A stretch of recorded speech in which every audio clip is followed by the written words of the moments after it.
The night was darker than usual on planet Eris 9.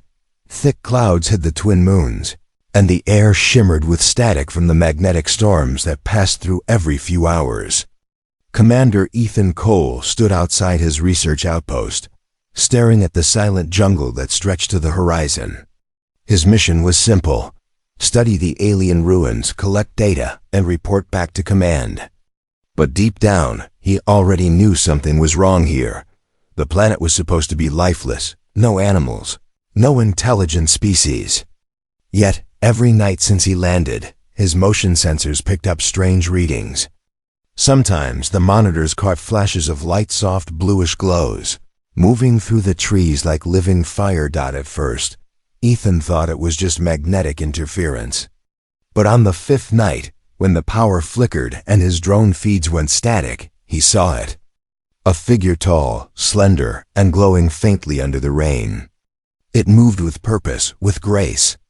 For a brief second, the lightning revealed something impossible. Feathers, not fur. Not scales, feathers that shimmered like liquid silver. He froze.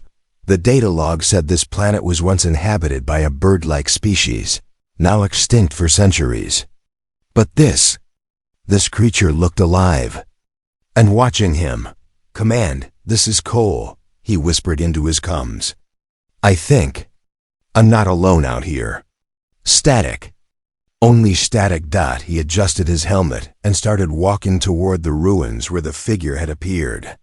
The ground was wet, and every step echoed softly in the still air. He carried a light rifle, just in case, but something inside him whispered not to use it.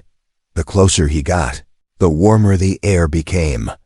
Strange symbols glowed faintly on the stone walls, ancient carvings, pulsing as if responding to his presence. And then he heard it, a soft sound, like singing. Not human, not mechanical. A melody that touched something deep in his chest. He turned the corner, and there she was.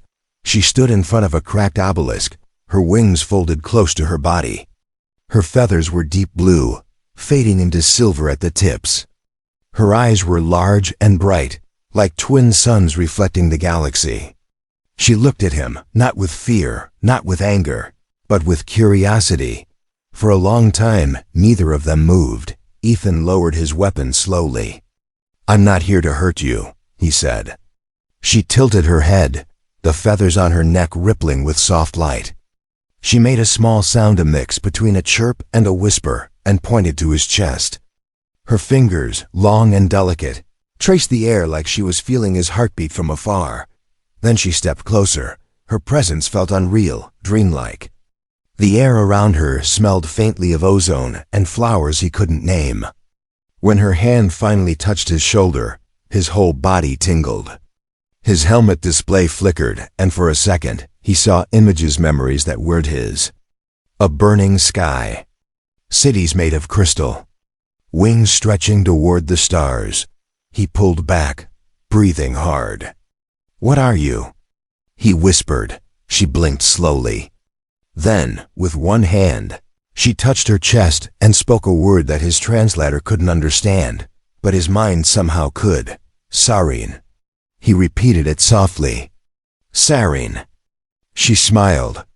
For the first time, Ethan realized her smile looked human, too human. A rumble shook the ground. The ruins around them trembled, and the sky flashed red. His wrist alarm went off, radiation spike. The storm was returning, stronger this time. He grabbed her arm. "We need to go, come on." She didn't resist. Together, they ran through the rain, lightning splitting the sky above them. She was faster than any human, but she slowed to match his pace. Each time the thunder flashed, he saw her wings reflecting the light, glowing like fire. When they reached the base, he opened the airlock. "Inside, quick," he said. She hesitated at the doorway, eyes darting between him and the storm. Then she stepped in. The door sealed behind them with a hiss. The hum of machinery filled the silence again. Ethan leaned against the wall, trying to catch his breath. She looked around the small metal room, her feathers damp, her gaze calm but alert. He removed his helmet. You're real, he said softly. She tilted her head again, studying him like a scientist studies a strange new life form. Then she raised a hand and touched his face bare skin to skin. The moment her fingers met his cheek, his heart skipped a beat. Flashes again. Images, emotions. A world destroyed. A people hunted. Loneliness stretching across centuries. He stumbled back, eyes wide. You're the last one, aren't you? She didn't answer, but the look in her eyes was enough. Outside, the storm raged louder. Inside, silence filled the space between them. Charged, electric, alive. She took one step closer, her feathers brushing against his arm. Her voice, when it came, was soft and almost human. No last, she whispered. Begin. Again, and before he could respond, she leaned forward and pressed her forehead against his. The lights flickered. His sensors went crazy. For a second, he saw both of them standing in two worlds, hers and his colliding in one flash of white. When he opened his eyes, she was gone. Only a few blue feathers remained. Glowing faintly on the floor, Ethan stared at them. Heartbeat racing, the realization sinking in. He wasn't alone on Iris 9, and whatever she was, she had chosen him. Commander Ethan Cole didn't sleep that night. The storm had passed, leaving a violet sky and the metallic smell of rain.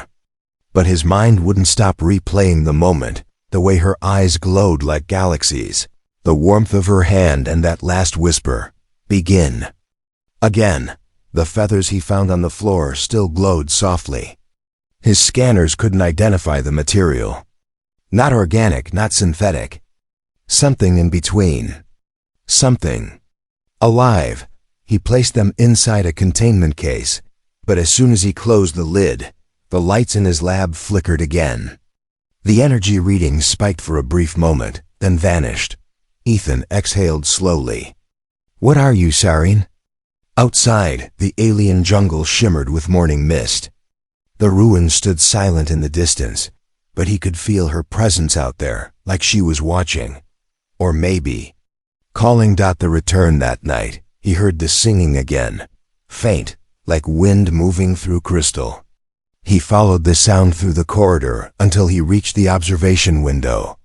And there under the glowing trees stood Sareen. She looked different now. Her feathers pulsed in slow waves of color blue, then gold, then white.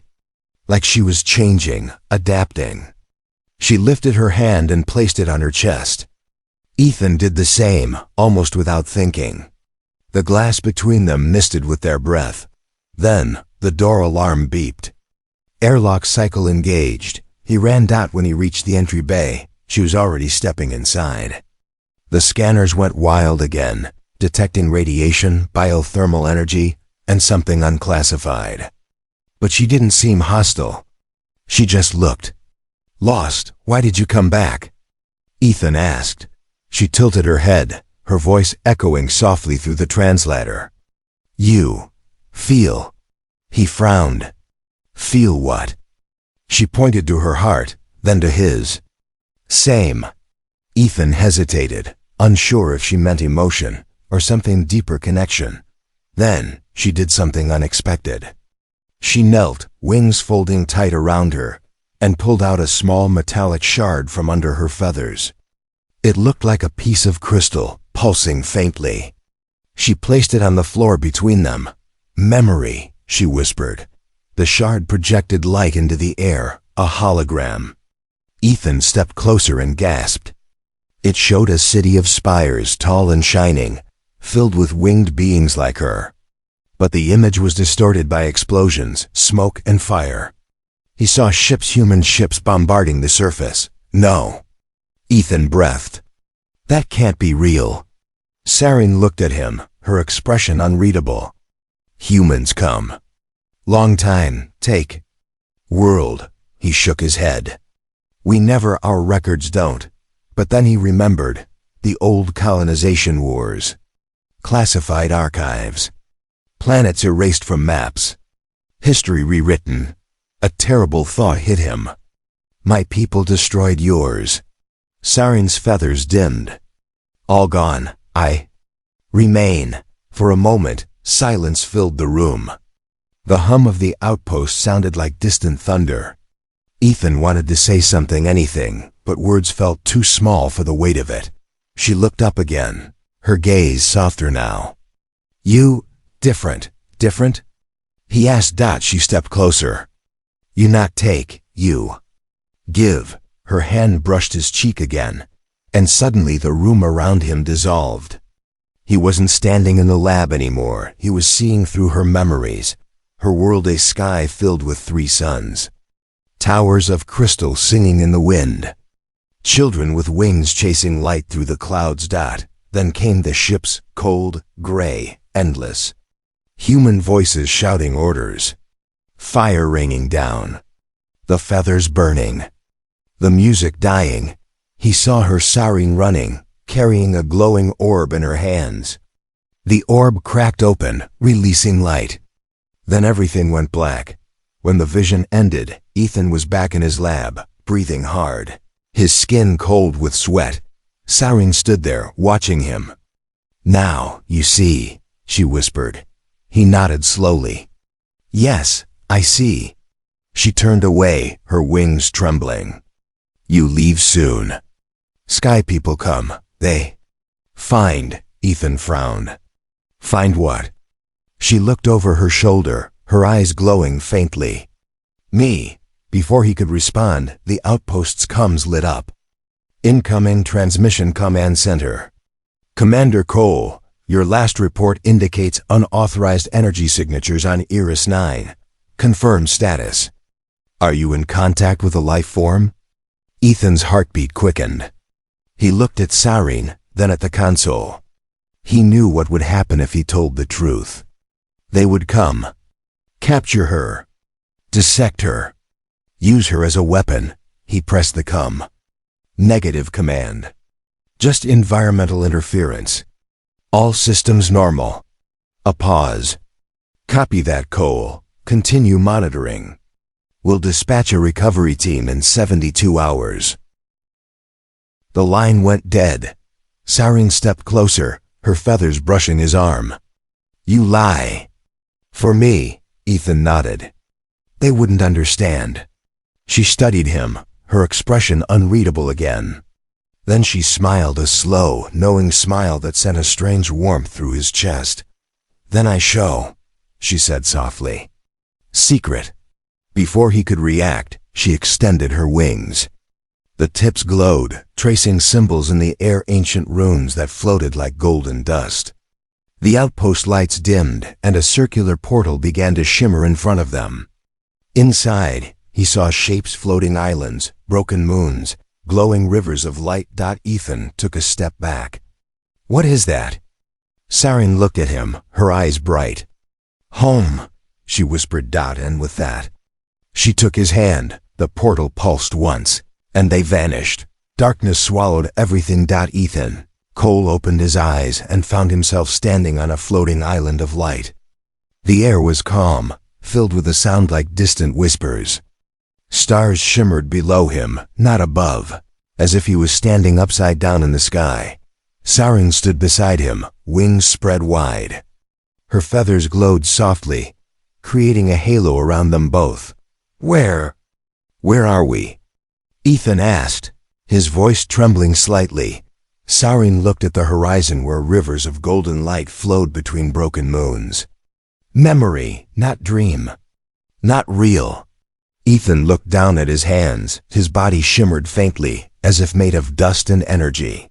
He could feel her presence not beside him, but inside his mind. Every heartbeat echoed in sync with hers. This is your world, he said slowly. Before it died. She nodded. My home. My sky. All gone. They walked together toward a crystal structure rising from the island's center. The walls shimmered like glass, reflecting thousands of moving images, memories of her people. Children with wings laughing. Cities shining beneath twin suns. And then flames, screams, falling towers. Ethan stopped. You brought me here. To see this? Sarin turned to him, her eyes filled with light. To remember. He frowned. Remember what? That life always returns, she said softly. Even after fire. Before he could answer, the island trembled. Cracks spread across the ground. The stars below began to flicker. What's happening? Sarin's wings flared, bright like lightning. The link. Too long. You human. Your body cannot stay. The sky broke open with a deep rumble. Ethan felt himself being pulled backward, falling through the light. Her hand reached out, but this time, she caught him. The world twisted, and they were back in the outpost. The storm, within the lights in the lab, flickered violently. Sparks flew from the control panels. The air was hot and heavy, as if the world itself was breathing. Sarin stood in front of him, feathers burning with silver light. She looked exhausted, her wings trembling. Ethan steadied her. Are you okay? She nodded weakly. Too far. Energy. Fading, he guided her to a seat. Why did you bring me there? Her eyes softened. Because you need truth. You must see what your kind did. Ethan looked down. And now? Choice, he frowned. Choice? She looked up, feathers glimmering faintly. I carry last spark. My people, our memory inside me. Soon it will die. Unless. She hesitated, glancing at him. Unless what? Unless I share. Her voice trembled slightly, almost like she was afraid. Ethan leaned closer. Share how? Sarin's eyes met his. With you. For a long moment, neither spoke. The hum of the outpost was the only sound. Ethan swallowed hard. You mean, merge? She nodded. Two hearts. One life. Old and new together. He stepped back, stunned. That's impossible. Her feathers rippled, shimmering with faint gold. Not impossible. Just forbiddens. The word echoed through the room like a ghost. Forbiddens. The night outside, lightning flashed. The storm was returning, wilder than before. Alarms screamed across the base as power surged. Ethan tried to shut down the systems, but the consoles glowed with alien symbols, symbols he didn't recognize. He turned to Sarin. What's happening? Her voice was calm, almost peaceful. Sky people come. They track signal. They find soon. Ethan froze. Command. They had detected the anomaly. He ran to the comms panel, typing furiously, trying to jam the signal. They'll kill you if they find you. Sarin stood silently, watching him. Her feathers began to glow brighter, lighting up the room. They cannot kill what is already reborn. Ethan turned, eyes wide. What are you doing? She stepped closer. I give you what remains. My light. My life. My world. Before he could move, she reached out and her hands pressed against his chest. A flash. The air cracked like thunder. His body lifted off the ground, surrounded by light. He felt her energy pouring into him, fire, wind, and memories all at once. Cities rebuilding. Stars forming. Wings unfurling from broken skies. He screamed, but not in pain. It felt like being torn apart and reborn at the same time. Her voice echoed inside his head. Do not fear. You are bridge now. Between what was and what will be. Then everything went silent, when the light faded. Sarin was gone. Only feathers remained floating gently to the ground.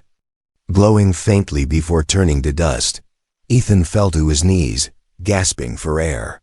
His hands trembled. His veins glowed faint blue beneath his skin.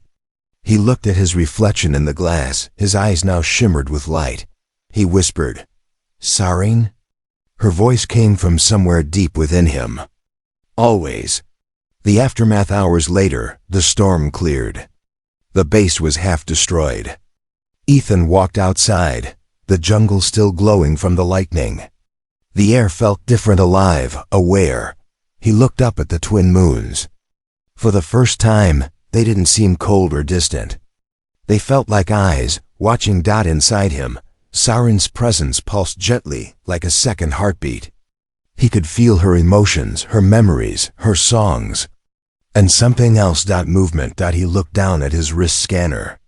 A new life form was growing inside the containment lab. Energy readings off the scale. He walked back inside slowly. The feathers in the containment chamber had fused together, forming a sphere of light. Spinning and alive, he stared in silence. One word formed in his mind. Carried by her voice, egg. The silence in the lab was almost alive. Commander Ethan Cole stood before the containment chamber, watching the sphere of light that had grown from Sarena's feathers. It wasn't just glowing now, it was breathing. With every pulse, the light expanded and contracted like a living heart. The scanner readings were useless. Temperature, radiation, and life sign levels were all beyond the system's capacity. Ethan swallowed hard. What did you leave me? No voice answered him this time. But deep in his chest, he felt something like a whisper behind his heartbeat. Not danger, life. He sat down at his console and began recording. Mission log day 31. Unknown biological growth observed. Composition, unknown. Energy field stable, but increasing. Possible connection to alien subject designation Sarene.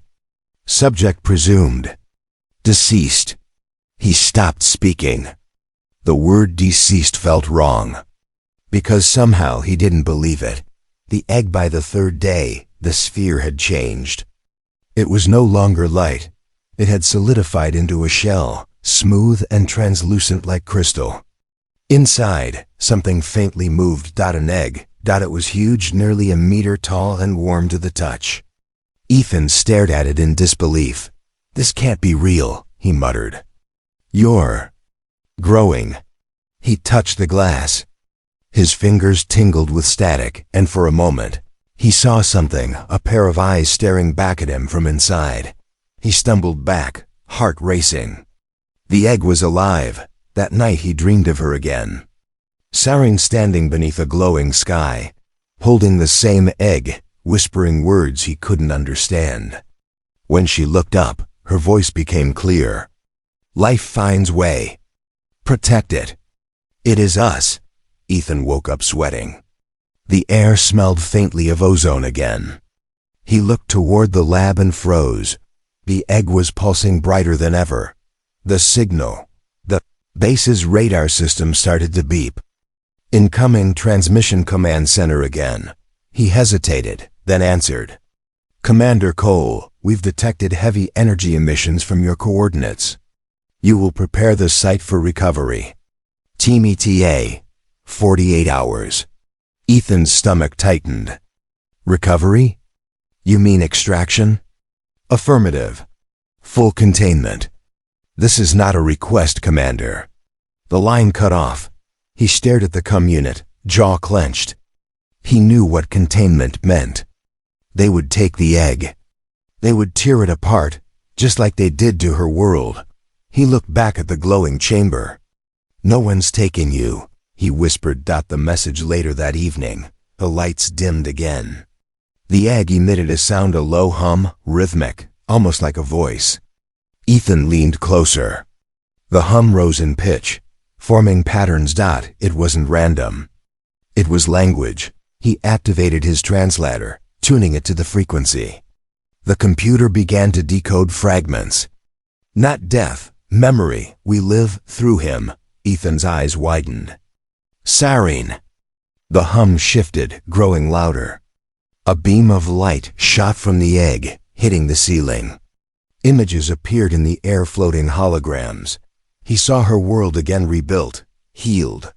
He saw himself standing among her people, his eyes glowing like theirs. And then, a final image. A child with feathers and human eyes, smiling beneath twin suns.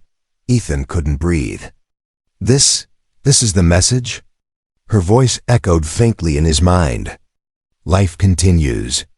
You are part of it now.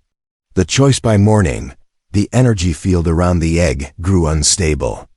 Cracks appeared on the shell-thin lines of light crawling across its surface. Ethan placed his hand against the glass. "It's too soon," he said. "You're not ready." But deep inside, he felt a pulse, a heartbeat that matched his own. The cracks spread faster. He turned off the alarms, sealed the lab doors, and whispered, "Okay, I'm here." The lights went out completely. The hum filled the room, deep and resonant. Then, crack, the shell split open. A burst of white light filled the air, and a wave of warmth hit him so strong it knocked him to the ground. When the glow faded, Ethan looked up and froze. Standing before him was a small figure, covered in downy feathers that shimmered gold and silver. The eyes were human, but glowing. The child blinked at him, tilting its head, curious. Then it spoke, then. He felt tears in his eyes. "You can talk?" The being nodded slowly, sighing. He realized with a shiver that her voice, the one inside his mind, was gone. She wasn't inside him anymore. She was standing right there, alive. Reborn. Ethan reached out, trembling. "You came back." The child smiled faintly. "Not back, forward." The arrival, the moment of peace, shattered as an alarm blared through the outpost. "Incoming ships, human." Ethan looked out the viewport. Dropships were entering orbit, their engines glowing red. He had less than an hour. He turned to the child. "We have to go. They'll take you."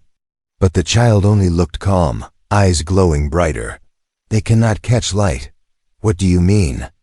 Before he could react, the walls began to vibrate. The air shimmered like a mirage. The egg fragments on the floor started glowing again, forming a spiral around them. Ethan grabbed her hand. "What's happening?" Her feathers flared like stars. "Going home. There's nothing left." The child smiled softly. "There is always something left." The light expanded, swallowing the room. Outside, the dropships broke through the clouds too late.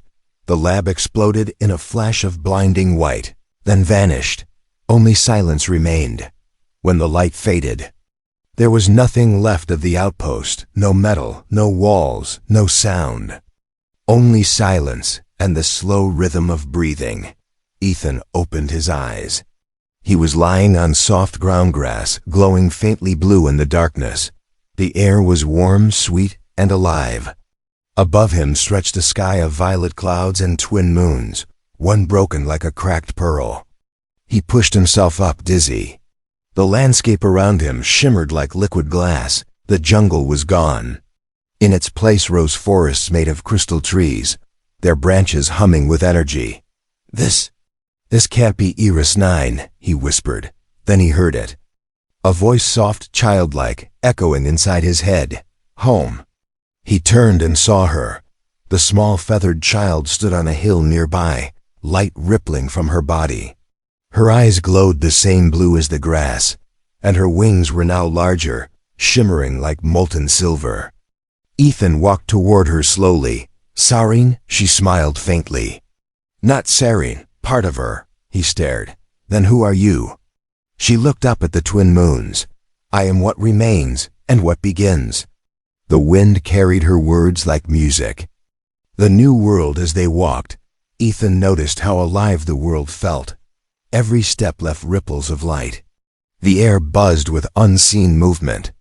In the distance, he saw shaped shadows of tall, winged figures watching from the mist. He turned to the child. "Are they real?" She nodded. "Echoes, the ones before." He frowned. "Then we're inside their memory again?" She shook her head. "No, memory became world, because of you." He blinked. "Because of me." Her feathers pulsed gently. "When I gave light, you gave will, two become bridge. Bridge make world." He stood still, letting that sink in. Somehow his connection with her had rewritten reality or rebuilt a piece of her destroyed home. He looked around, awed. "So this is your world reborn?" She smiled. "Our world." The signal back in human space, Command detected a strange signal from Iris 9. It wasn't static or interference, it was a voice. "This is Commander Ethan Cole. The mission has changed. Iris 9 is not empty. It's awake." No one understood the message. The coordinates didn't match any known location. Still, they sent another recovery team, armed and ready. But when they landed, the planet wasn't the same. Their scanners went blind. Compasses spun wildly. The base where Ethan once stood was gone, replaced by a crater glowing faintly gold, and at its center an egg-shaped structure of light, pulsing like a heartbeat. The team lead, Captain Reyes, stepped forward. "What the hell is this?" One of his soldiers approached with a scanner. "Sir, it's emitting a signal, repeating words. Not death. Not end. Begin again." Reyes frowned. "Begin what?" The soldier looked up, terrified. "Sir, I think it's hatching." The awakening inside the glowing world. Ethan stood beside the child as cracks of light formed in the sky above. The ground trembled gently beneath them. He looked up. "What's happening?" The child looked calm. "They come, but they cannot stay long." "Humans?" he asked. She nodded. "They still see with fear." He sighed. "They'll try to destroy this too." The child reached out and took his hand. Her skin was warm, her pulse steady. "Then show them we are one." Before he could respond, light from above pierced the clouds beams from human ships. They weren't just scanning. They were locking targets. Missiles descended like falling stars. Ethan held the child close, ready for the impact. But the explosions never came. Instead, the light around them absorbed everything, metal, fire, and sound until the entire sky shimmered like water. When he opened his eyes again, they were standing inside a glowing sphere suspended in space. Around them, the missiles froze midair, slowly dissolving into motes of light. The child looked at him. "They destroy because they do not know. We teach them."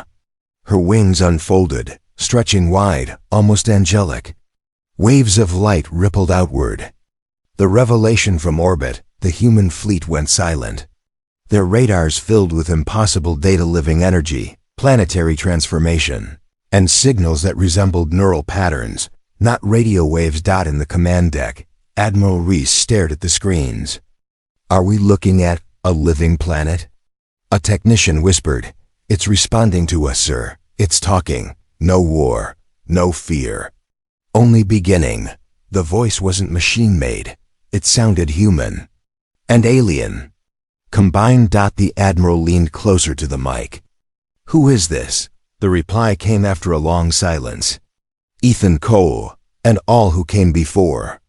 The truth back in the light sphere. Ethan's eyes glowed faint blue. He looked at his reflection in the child's gaze. "I can feel them. Your people." "Inside me." She nodded. "And you inside them." "Now world, remember." He frowned. "But what about Earth?" "They'll think I've turned against them." The child smiled faintly. "Then you show them truth. That human heart can hold stars." He looked out at the infinite expanse before them, half human technology, half alien beauty. A bridge between two species. Ethan whispered, "This is what she wanted." The child looked up. "And what you were chosen for."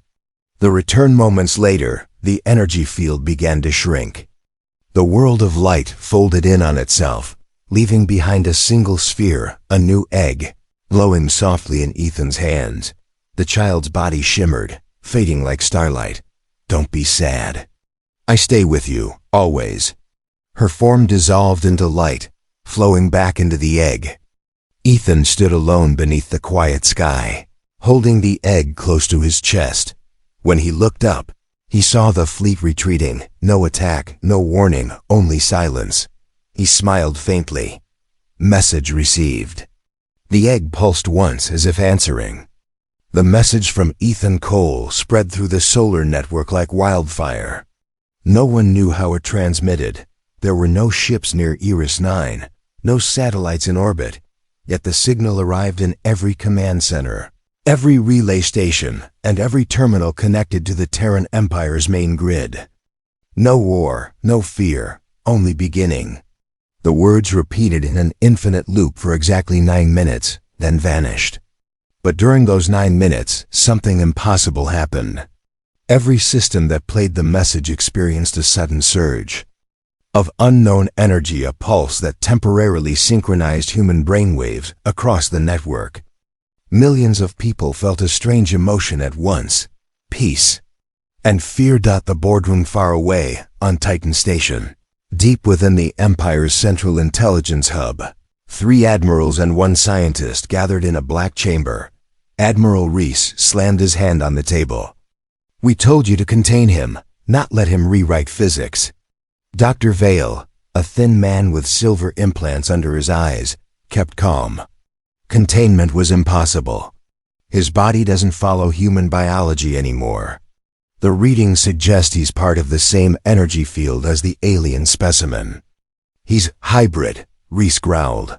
"So he's infected." "No," Vale said quietly. "He's evolving."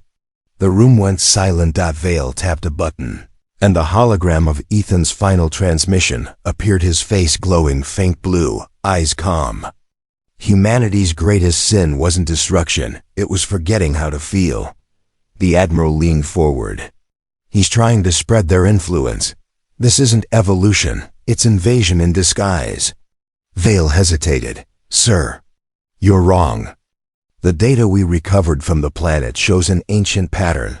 The Saring didn't invade. They merged with what they touched. They uplifted worlds, and then we erased them." Another admiral, older, with a cold stare, whispered, "And now one of them carries our name." The secret archive. Later that night, Dr. Vale slipped into a restricted section of the archive. Vault 19. The metal door recognized his retinal code and slid open with a hiss.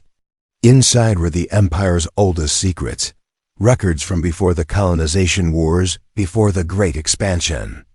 He'd pulled up a classified file labeled Project Featherfall. The report was over 1,000 years old. It described first contact with a feathered humanoid civilization on a lush planet, Era Zero, the precursor to ERIS-9. The notes were chilling. Species demonstrates telepathic resonance.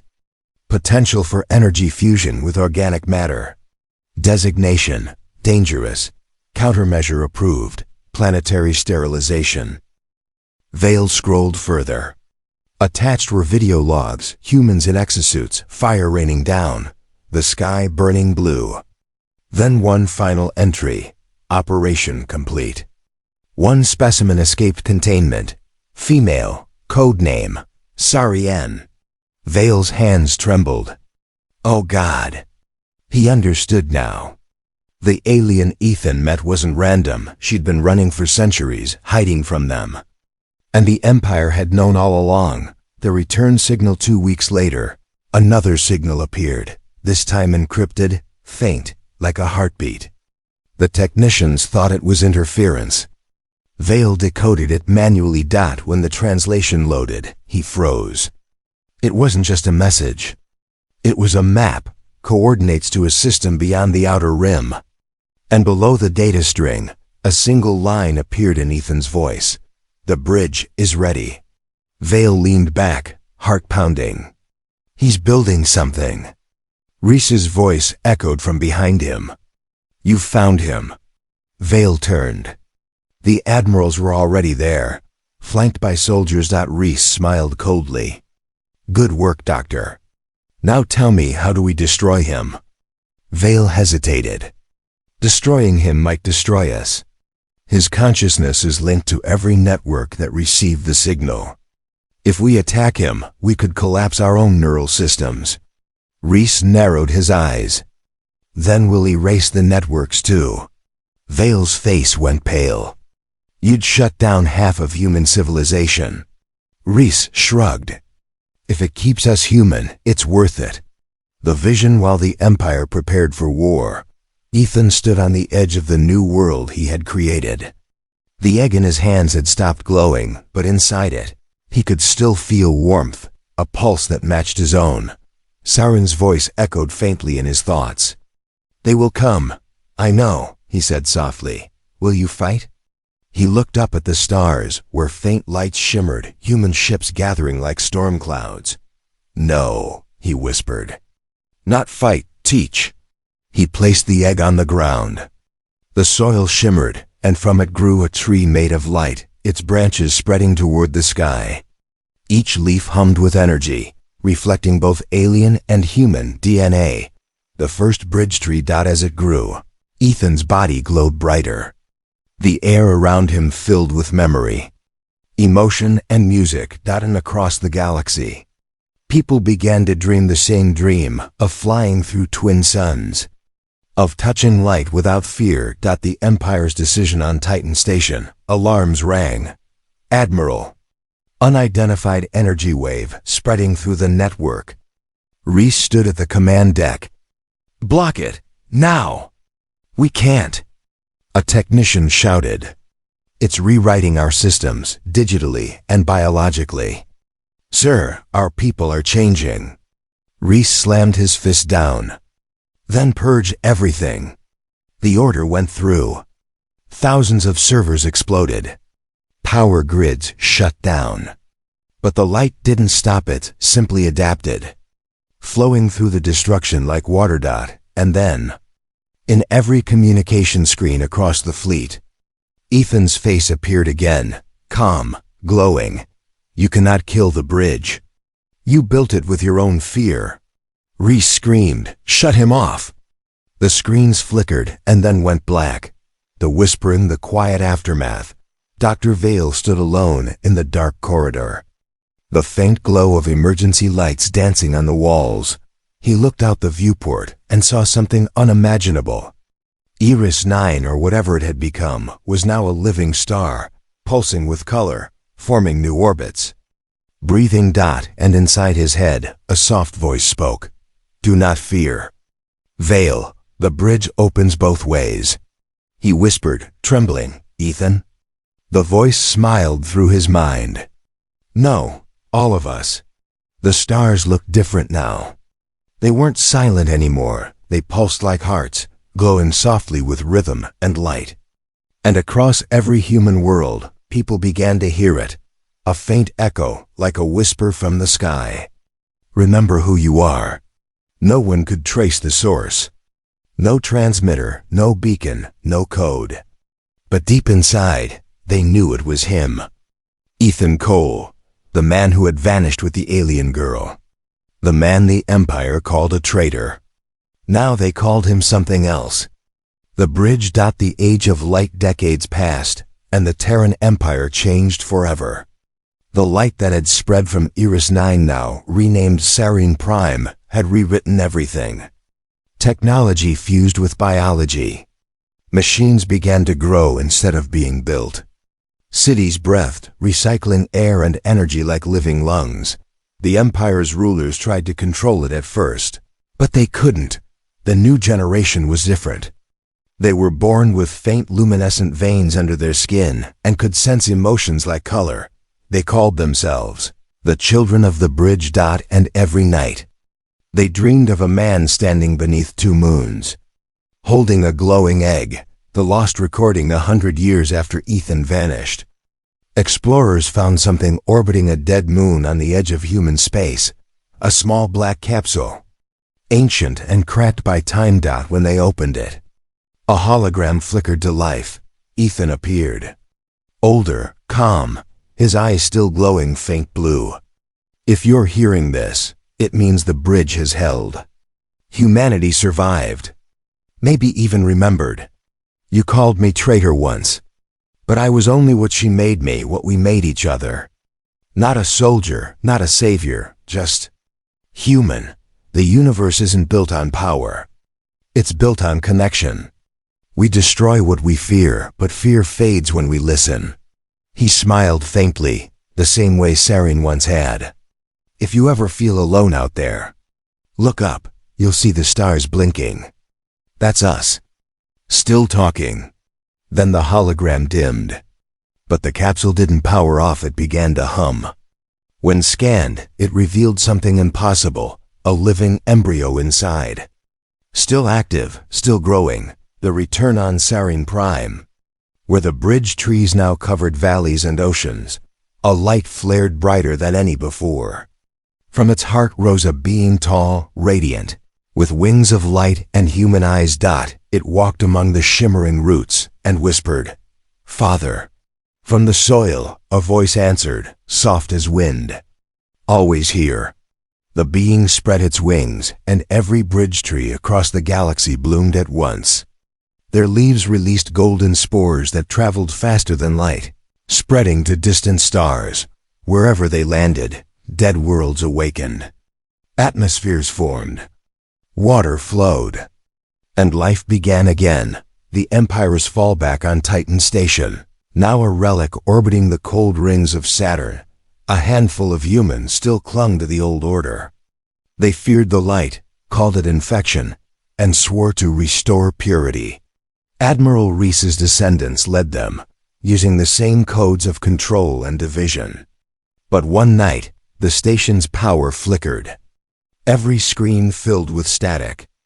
And then Ethan's face appeared again, not young, not old, eternal. "You still fight what you don't understand." The room trembled. Lights burst one by one. "You call it infection because you fear change. But change is the only thing that ever kept you alive."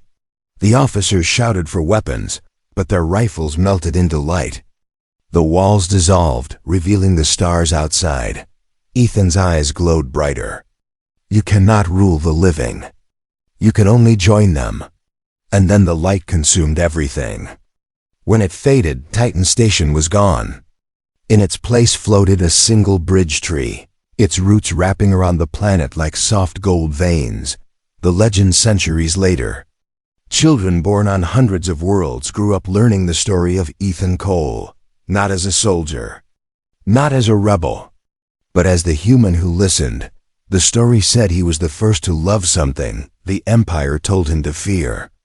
And that love changed the shape of evolution itself. Artists carved his image into temples of glass. Pilots whisper his name before launching into the unknown. And every year, when the twin moons aligned, people gathered under the bridge trees and released feathers made of light into the sky. Each feather carried a wish. And each wish began the same way, for the ones who will begin again. The final memory far beyond the reach of any ship, on the quiet edge of a new galaxy. A single star pulsed faintly, half blue, half gold. Inside it, two consciousnesses drifted together, endless and peaceful. Sarina's voice echoed softly through the light. "Do you regret it?" Ethan's reply came like a sigh through the stars. "Never. I only wish we had more time." "Time is just another kind of bridge," she said gently. "We are still walking it." They drifted closer, merging once more. Their lights swirling together until there was no separation, only one being. One memory, one endless heartbeat. And from that star, a pulse of warmth spread across the void, touching every living world for just a moment. People looked up that night and saw the sky shimmer. Some said it was a meteor shower. Others said it was magic. But the children knew better. They whispered the old name, the name that had become a promise. Ethan Cole, the first human who loved beyond the stars. Epilogue: the bridge lives on in somewhere, between galaxies where light turns into memory and memory into life. The bridge still hums. Every new world it touches wakes with the same sound. A soft voice, familiar, timeless. No war, no fear, only beginning.